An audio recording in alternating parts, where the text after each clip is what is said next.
In this video, I'm going to share the best roller coasters to ride if you're scared to ride roller coasters. That way, the next time you go to a park, you know exactly what to look for to plan out your rides and help build your riding experience to be able to ride larger and larger rides. Here we go. My first recommendation are mine train roller coasters. Mine train roller coasters are the holy grail if you're getting into roller coasters. To identify a mine train roller coaster, it's pretty obvious. The roller coaster train itself will look like a train, or it may look like a whole bunch of mine carts strung together. The reason mine train roller coasters are so good for learning how to ride roller coasters is because they're a step above kiddie coasters, and they provide an overall pretty gentle ride experience with usually one drop that gives you that stomach sensation. You know the feeling I'm talking about when you go down a hill really fast, that like weird feeling you get in your stomach? That part right there is what we're gonna use to practice getting used to that feeling. It starts before you even get on the roller coaster. I want you to imagine that part of the ride that scares you the most or feels the most intense to you, and imagine it being really, really fun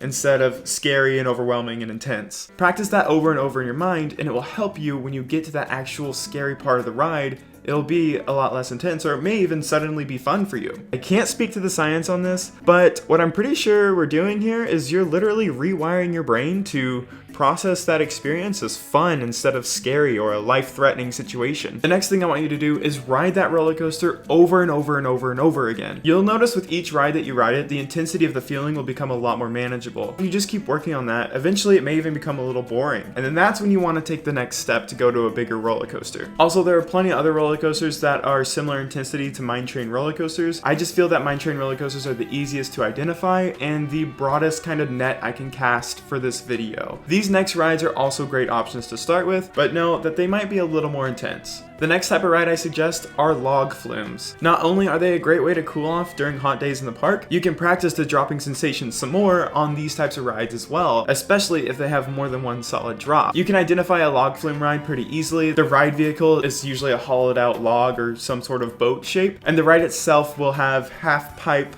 looking track where the water flows through that you float on during the ride. In my experience, the drops on log flume rides are usually a little more long and drawn out than, say, the mine train roller coaster drops. So that's why I think this is a great next step. Also totally okay to start on these, just prepare yourself a little bit extra for the drop. And use that same strategy for really any ride that you're about to go on. The next type of ride I recommend are spinning coasters / wild mouse roller coasters. I lump these two types of coasters into the same category because I think they usually give about the same thrill level. There are definitely outliers to this, especially with spinning coasters. Sometimes they can be really extreme. For example, Time Traveler at Silver Dollar City. That ride is freaking insane. It's got a 90-degree drop right out of the station. It goes upside down. There's 2 launches. It's just like such a cool experience. I love it so much. You will too one day, I promise. Spinning coasters are great because they too usually have like 1 or 2 like solid drops. And the spinning factor kind of gives you a different experience of being disorientated on a ride. A little extra loss of control than what you would expect with a usual stationary train that doesn't spin. So this is a great way to practice getting used to not being in control of the ride at the same time. Next, wild mouse coasters are also great. Wild mouse roller coasters are typically small and compact roller coasters with really sharp turns. And they're usually single car trains, so that means there's not any extra cars attached to it. The thing to know about wild mouse roller coasters is that when they go around those sharp turns, it's designed to make you feel like you're about to fly off of the turn. Be aware of that when you're going into it and expect that, so that way you're not like suddenly surprised by it. Helping keep that awareness will prevent you from becoming shocked in that moment and can help you stay a little more in control of your emotions. Wild mouse roller coasters also usually have some pretty forceful drops on them. They may not look like it, but you usually go through those drops pretty quickly, and that can help get you used to the dropping sensation some more,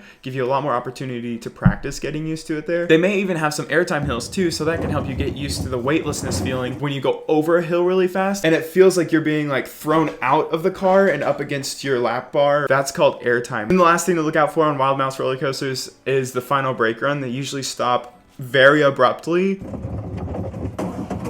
So I always put my arms out on the bar in front of me and just brace myself for that stop ahead of time, so that way I'm not like slammed forward when you hit that super abrupt stop. Now that we've covered 3 really generic ride types that you can look out for on your next park visit, the best thing you can do if you're not sure what rides your park offers is go to that park's website and look at the list of rides that they have. Then go to YouTube and look up point of views of each of the rides that you're interested in riding. It's a great idea to have an idea of what the layout is going to be like so that you know what to expect when you sit down in that seat and get dispatched out of the station. Again, while watching these point of views, really imagine yourself in the coaster at that moment and imagine yourself having the time of your life. You are having the absolute best time. Fully embrace it and really try to get yourself amped up for each part of the ride, or at least all the parts of the ride that you're kind of scared about. Again, working to rewire your thinking here. Once you've gotten pretty comfortable on the less intense rides, I then recommend going up to wooden roller coasters as your next jump. Wooden roller coasters are a great step into riding larger roller coasters because the first drop usually isn't very steep. Unless of course you're riding El Toro or Outlaw Run at Silver Dollar City. Some wooden coasters get really intense. Use your research, watch point of views before you go to a park so you're not completely surprised by what a roller coaster is going to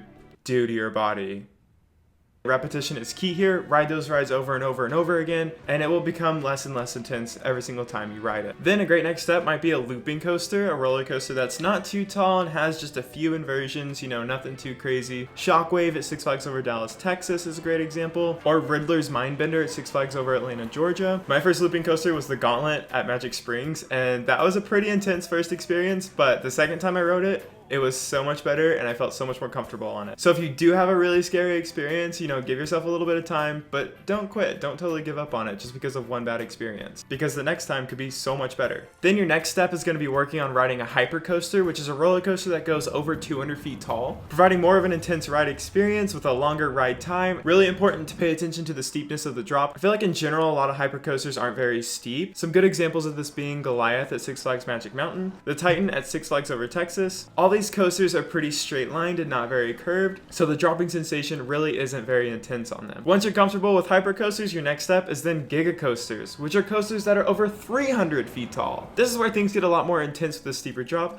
but again, you've done your work, you're looking forward to that intense dropping feeling, and it'll be a lot more exciting once you've built yourself up to it. This opens up an even more intense ride experience that is just absolutely magical, like Millennium Force at Cedar Point. What a beautiful ride. Fury 325 at Carowinds, Orion at Kings Island, I-305 at Kings Dominion. These are all wonderful rides with intense ride experiences. Then finally, you've got strata coasters, which are coasters that are over 400 feet tall. These coasters launch you out of the station at incredible speeds, straight up into the sky, over the 400-foot mark, and then straight back down to the brake run. As intense as these rides are, the ride time is really, really short, so it's only over a matter of like 20 seconds maximum. At this point, it may seem incredibly daunting to think about riding one of those absolutely massive roller coasters, but you don't have to think about that right now. Just think about the next little step you want to work towards. Continue practicing your mindset shift that the feeling of roller coasters is really, really fun and not terrifying.